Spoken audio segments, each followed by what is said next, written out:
భార్యను ఎవరన్నా ఒక్క మాట అన్నారు అంటే మగాడికి అంత కోపం రావాలి, లేదా వాడు భర్త స్థానానికి పనికిరాడు. అంటూనే ఉంటారో నేను అటువంటిది అని వంకర వ్యాఖ్యానాలు చేయడం కాదు. ఇక్కడ 10 మందిలో భార్యను సమర్థించి తీరాల్సిందే. ఆవిడ పొరపాటు చేసినా సరే, ఆవిడ ఒక తోలనాడినా సరే అక్కడ సమర్థించాయి. లోపలికి వచ్చాక తలుపేసిరి పెట్టి అది వేరే విషయం. పత్రికల వారు లేకుండా చూసుకో అంతే. ఏంటి అక్కడ ఏదో సమర్థించుకుని వచ్చాను కానీ ఏంటా వాగుడు, నీ ఇష్టం వచ్చినట్టు చెప్పు, చదువుకుంటారు. అక్కడ 10 మందిలో అవమానించి నువ్వు ఇంతే అన్నావు అనుకోండి, సాగుతుంది పల్లెటూళ్ళలో. మొగుడికి లోకమైతే మా దగ్గర వాడికి కూడా లోకు అవుతాం, వాడు కూడా ఆక్షేపిస్తాడు.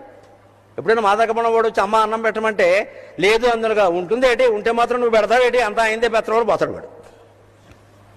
ఇంత లోకం ఎందుకు చేయాలంటే 10 మందిలో సమర్థించలేమా? అంత ఘోర నేరం చేసేసింది ఆవిడ. ఏదో చిన్న మాట తూలింది అంతే కదా, వదిలే అంటారండి. అనపోతే ఆవిడ మండింది అంది, అది సమర్థించు, లోపలికి వచ్చి తర్వాత వేరే విషయం.